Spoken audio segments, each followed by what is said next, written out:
पाकिस्तान और चाइना से लाल आंख करके बात करें, वे आज लाल आंखें जो हैं बंद हो गई उनकी।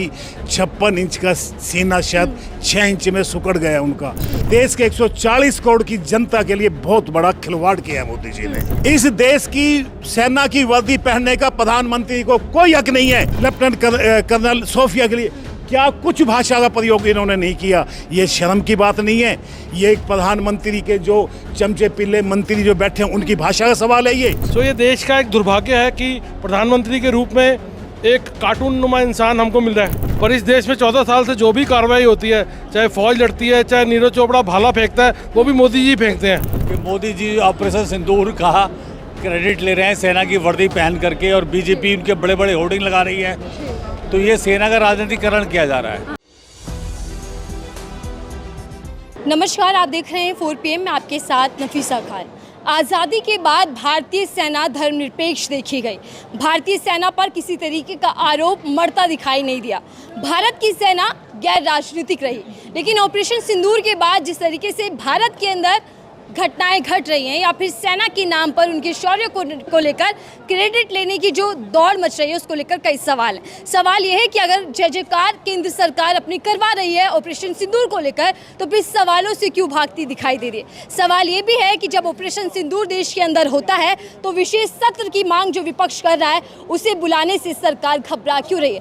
सवाल है, सवालों के जवाब भी समझेंगे, और समझेंगे ये भी कि सेना का अपमान या सम्मान देश में कौन कर रहा है, और आखिरकार सेना का सिंदूर ऑपरेशन को राजनीतिकरण करने की कोशिश क्यों की जा रही है, और ऑपरेशन सिंदूर के नाम पर क्या वोट पक्के करने का भी प्रयास किया जा रहा है। मेरे साथ तमाम वो लोग हैं जो फौज में रहे हैं, यानी कि पूर्व फौजी हैं। इन्हीं से समझते हैं कि क्या इनके मान सम्मान के साथ खिलवाड़ हो रहा है, और क्या केवल और केवल अब राजनीतिकरण हो रहा है और क्रेडिट लेने की होड़ मच चुकी है। सर, शुरुआत आपसे करती हूँ। क्या नाम है सर आपका? सुरेंद्र पहलवान हूँ और मैं दिल्ली वेटरन्स का अध्यक्ष हूँ। जो फौजी हैं दिल्ली के, उनका मैं अध्यक्ष भी हूँ। सर, फौजी के अध्यक्ष रहे आप, और आपने फौजी के तौर पर देश के लिए एक लंबी लड़ाई भी लड़ी होगी अपने जीवन के अंदर। जो इस वक्त हालात बने हैं फौजियों को लेकर, उनके मान सम्मान पर जो एक राजनीतिक बहस छिड़ी हुई है, उसको लेकर आपकी क्या राय है? देखिए, ये बहस तो हमारे प्रधानमंत्री जी ने खुद ही पैदा की है। एक जो 56 इंच के सीने की आवाज़ जो लगा रहे थे, जो आवाज़ लगा रहे थे पाकिस्तान और चाइना से लाल आंख करके बात करें, वे आज लाल आंखें जो हैं बंद हो गई उनकी। 56 इंच का सीना शायद 6 इंच में सुकड़ गया उनका। अगर प्रधानमंत्री जी सीज फायर करते तो कुछ समझ में भी आता है। एक तीसरा आदमी अमेरिका में बैठ के हमारे देश, दो देशों के बीच में सीज फायर का आदेश देता है, और मोदी जी उसको तुरंत मान लेते हैं। ये पूरे देश के लिए, देश के 140 करोड़ की जनता के लिए बहुत बड़ा खिलवाड़ किया है मोदी जी ने। सर, सीमा पर सैनिक लड़े या फिर बीजेपी के नेता लड़े? क्योंकि बीजेपी के नेताओं के जो बयान सामने आ रहे हैं कि हमने ऑपरेशन सिंदूर को अंजाम दिलाया, ये कैसे बयान है? देखिए, जो सरकार सत्ता में होती है उसने एक्शन लेना पड़ता है। आज बीजेपी है तो उन्होंने ऑपरेशन सिंदूर किया। उससे पहले कांग्रेस थी तो जो ऑपरेशन हुए कांग्रेस ने किया, लेकिन कांग्रेस ने कभी उसका क्रेडिट नहीं लिया, हमने लिया। उन्हें हमेशा का सेना ने किया।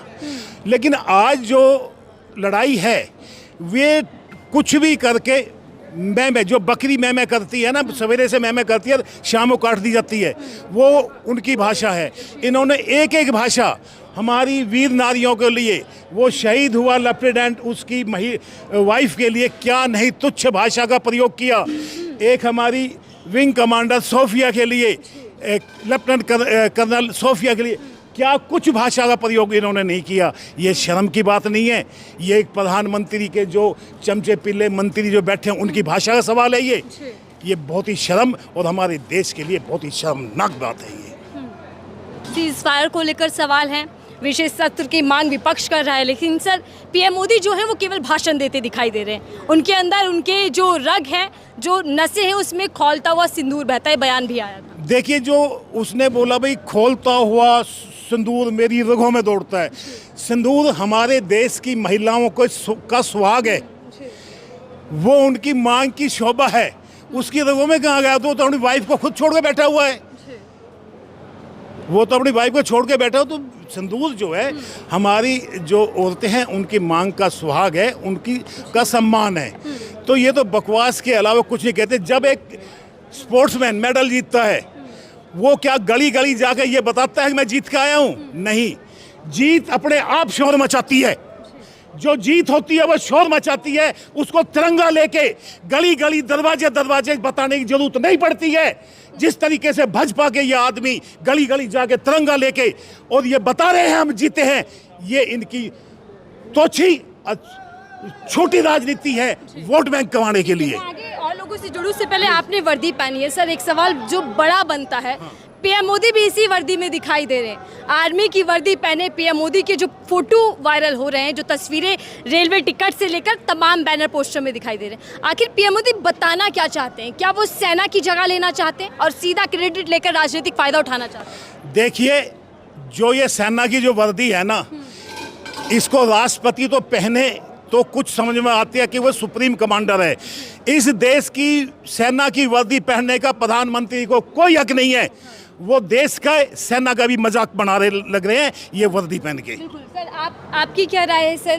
पीएम मोदी सेना की वर्दी में दिखाई दे रहे और सारे पोस्टर हर जगह लगे दिखाई दे रहे हैं। आखिर क्या ये अपमान है सेना का, उस सेना का जिन्होंने आतंकियों ठिकानों को ढेर कर दिया? अब मोदी जी के बारे में क्या कहें। मोदी जी कोई भी वर्दी पहन लेते हैं, जहाँ पे भी कुछ होता है वो सब मोदी जी करते हैं। जो सेना ने जो कार्रवाई की है वो उसके लिए हम सेना को सल्यूट करते हैं। मैं खुद एक भूतपूर्व सैनिक हूँ। जो भी कंट्री का प्राइम मिनिस्टर होता है वो प्लान करता है और सेना कार्रवाई करती है। पर इस देश में 14 साल से जो भी कार्रवाई होती है, चाहे फौज लड़ती है, चाहे नीरज चोपड़ा भाला फेंकता है, वो भी मोदी जी फेंकते हैं अल्टीमेटली। सो ये वर्दी जो पहनी है उन्होंने बीएसएफ की पहनी है।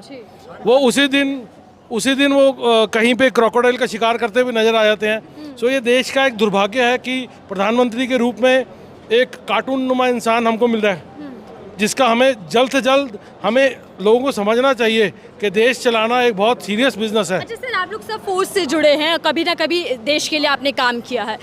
जिस तरीके से पीएम मोदी कह रहे हैं कि मैंने तीनों सेनाओं को खुली छूट दे दी, इसके मायने क्या है? क्या इससे पहले सेना को कंट्रोल में रखा जाता था? क्या इससे पहले सेना अपना शौर्य नहीं दिखाती थी? मैडम, सेना चाहे वो कांग्रेस के टाइम पे हो चाहे बीजेपी के टाइम के हो, सेना अपना कार्रवाई करती है। सेना भारत की सेना है। सेना ना तो मोदी की सेना है, ना बीजेपी की सेना है, ना कांग्रेस की सेना है। पर ये इसी टाइम इन्होंने किया है कि ये सेना एक पर्टिकुलर पार्टी को रिप्रेजेंट कर रही है, जो इस कंट्री की सेना के लिए बहुत दुर्भाग्य की बात है। हमारी सेना में हिंदू, मुस्लिम, सिख, ईसाई सब कंधे से कंधा मिला के लड़ते हैं और सेना को तोड़ने की कार्रवाई करना इन इटसेल्फ ये एक बहुत ही नेगेटिव कार्रवाई है। मुझे नहीं लगता कि जब एक सैनिक लड़ता है तो वो किसी धर्म के लिए लड़ता है। बिल्कुल सर, मैंने अपनी शुरुआत में ही कहा कि सेना जो भारतीय सेना है खासकर वो धर्मनिरपेक्ष है। लेकिन सर, बीजेपी के कई नेता मंत्री ऐसे हैं जो सेना में भी हिंदू मुसलमान ढूंढ रहे हैं। आपने देखा होगा किस तरीके से कर्नल को लेकर बयान आया, सोफिया को लेकर किस तरीके से अपमानित भाषा का इस्तेमाल किया गया। मैडम, आप अगर उनके नेताओं का बैकग्राउंड चेक करेंगे, जिसमें से 90% क्रिमिनल बैकग्राउंड के हैं, तो उनसे आप और क्या सोच सकते हो? वो और क्या सम्मान देंगे हमारी वीरांगनाओं को, हमारी फौजी अफसरों को, या तो इस देश की वर्दी को? तो उनसे कुछ ऐसी उम्मीद करना ही गलत है। सो ये मैं तो एक मांग करूंगा, जो कल SIT कमीशन की रिपोर्ट आने वाली है, जिसने भी ऐसी निंदनीय बयान दिया है उस पर सख्त से सख्त कार्रवाई हो, सुप्रीम कोर्ट ने जैसे कहा है। और हमें अपनी सेनाओं को इतना सशक्त बनाना चाहिए कि पाकिस्तान को इस बार जब भी जवाब दे, मुंह तोड़ का जवाब दे, ना कि अमेरिका के कहने पर अपनी कार्रवाई बंद कर दे। बिल्कुल सर, और क्या विशेष सत्र भी बुलाना चाहिए केंद्र सरकार को, ताकि वो जवाब दे जो जवाब विपक्ष पूछ रहा है कि आखिरकार इतनी बड़ी सुरक्षा में चूक कैसे हुई? सीज फायर अमेरिका के कहने पर क्यों होता है? पाकिस्तान से हमने किन बुंदियों पर समझौता किया? ये जवाब देने चाहिए केंद्र सरकार को। एक रिस्पॉन्सिबल अपोजिशन का काम था जो कांग्रेस ने किया, उनको बुलाया, लेकिन वो नहीं आए। और ये पहली बार नहीं है, ये बार बार ही हुआ है कि वो इस देश की जो कानून है उनकी धज्जियाँ उड़ा देते हैं, क्योंकि शायद उनके पास कुछ है ही नहीं है देने के लिए। लेकिन वो बिहार में रैली कर सकते हैं, वो अमेरिका के उपराष्ट्रपति के वहाँ पे नाच गाने का कार्यक्रम देख सकते हैं, लेकिन अपने फौजी सैनिकों के वहाँ पे जाके एक झूठा अफसोस भी नहीं कर सकते। सो आई थिंक ये देश देख रहा है, it is open to public, भाई वो क्या दिखाना चाहते हैं। बिल्कुल मैं आ रही हूँ सर, आप लोगों की क्या राय है सर? आप सब लोग ही फौज में हैं, फौज को लेकर भी क्या राजनीतिकरण किया जा रहा है? नहीं, फौज का राजनीतिकरण तो हो ही रहा है कि मोदी जी ऑपरेशन सिंदूर का क्रेडिट ले रहे हैं सेना की वर्दी पहन करके, और बीजेपी उनके बड़े बड़े होर्डिंग लगा रही है। तो ये सेना का राजनीतिकरण किया जा रहा है। सेना हमेशा से पराक्रम के साथ, साहस के साथ और जज्बे के साथ देश की रक्षा में हमेशा तत्पर रहती है, और हम उसके जज्बे को सलाम करते हैं। और मोदी जी को हम यह सुझाव देना चाहते हैं कि वो सेना के आड़ में रह करके अपनी नाकामियों को ना छुपाएं। लेकिन ऑपरेशन सिंदूर का जिक्र बार बार पीएम मोदी करें, बल्कि भाजपा तो तिरंगा यात्रा भी निकाल रही है सर। क्या सिर्फ और सिर्फ राजनीतिक लाभ के लिए इसको भुनाया जा रहा है? देखिए, तिरंगा यात्रा कांग्रेस ने, हम सब ने दिल्ली में जंतर मंतर से रायसेना रोड तक निकाली थी ऑपरेशन सिंदूर होने के तुरंत बाद, अपने सब सेनाओं के सम्मान में। और अब वो तिरंगा यात्रा निकाल रहे हैं, ठीक है, उनका भी हक है, निकालना चाहिए। मगर जो ऑपरेशन सिंदूर का जो हम वो राजनीतिकरण कर रहे हैं, वो सेना का जो क्रेडिट है वो खुद ले रहे हैं, ये बहुत गलत बात है। बिल्कुल, और इसीलिए पीएम मोदी बार बार आर्मी की तस्वीरों में वायरल भी हो रहे हैं। बिल्कुल, और ये बहुत ही गलत बात है, ऐसा कभी नहीं हुआ है। कभी इंदिरा गांधी ने 1971 में देश के सामने एक मिसाल कायम की कि 93,000 से ज़्यादा सैनिकों को बंदी बनाया था और पूरे देश की जेलों में उनको रखा गया था, और शिमला समझौता हुआ था, जिस समझौते में ये तय हुआ था कि हम दोनों के बीच में कोई तीसरा पक्ष नहीं होगा। सर, जो भारतीय सेना है उसने आतंकियों के जो ठिकाने उसको ढेर करने की क्षमता दिखाई और जाकर ढेर भी कर दिया आतंकी ठिकानों को। लेकिन सर, क्या देश की जो केंद्र सरकार है उसने सेना के मनोबल को तोड़ा है? और सीज फायर जो अमेरिका घोषणा करता है जिसकी, क्या वो एक तरीके का धोखा भी है? वो तो सबको दिखाई दे रहा है, सर्वविदित है कि 150 से ज़्यादा जो आतंकवादी ठिकाने हैं, लॉन्चिंग पैड है, ट्रेनिंग सेंटर्स है, जो पाकिस्तान के पीओके में चलते हैं, उसको हमारी सेना ने आइडेंटिफाई किया था। और सेना का इस बार पूरा ये मिशन था कि उन सारे आतंकवादी ठिकानों को नेस्तनाबूद कर दे। मगर सेना के मनोबल को तोड़ने के काम ट्रंप ने किया, जो अमेरिका का राष्ट्रपति है। उसका हमारे दोनों देशों से के बीच में स्वयं मध्यस्थता करके हमारे प्रधानमंत्री को दबाव में डाल करके सीज फायर कर दी अपने स्तर पर। ये पहली बार देश के इतिहास में हुआ है कि अमेरिका हमारे दोनों पड़ोसियों के मुद्दे पर आकर के सरपंच बन गया। तो और हमारे जो प्रधानमंत्री है, जो हमारी सरकार है, वो उसके सामने नतमस्तक हो गई।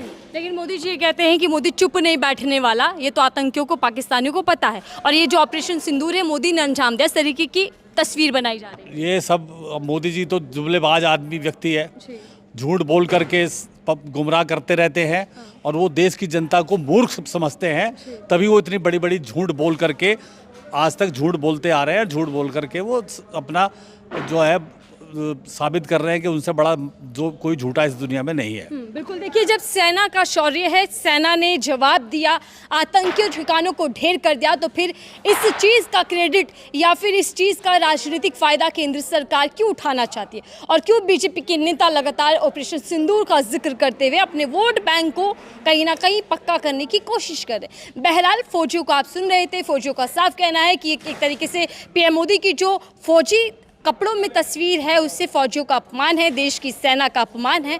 और क्या पीएम मोदी माफ़ी भी मांगेंगे, ये सवाल बना हुआ है। विशेष सत्र बुलाया जाएगा, सवालों के जवाब दिए जाएंगे, इसका इंतजार करना होगा कि आगे क्या कुछ होता है। लेकिन इस रिपोर्ट को लेकर आपकी क्या राय है, कीजिएगा। देखते रहिए 4PM, मैं थी आपके साथ नफीसा खान।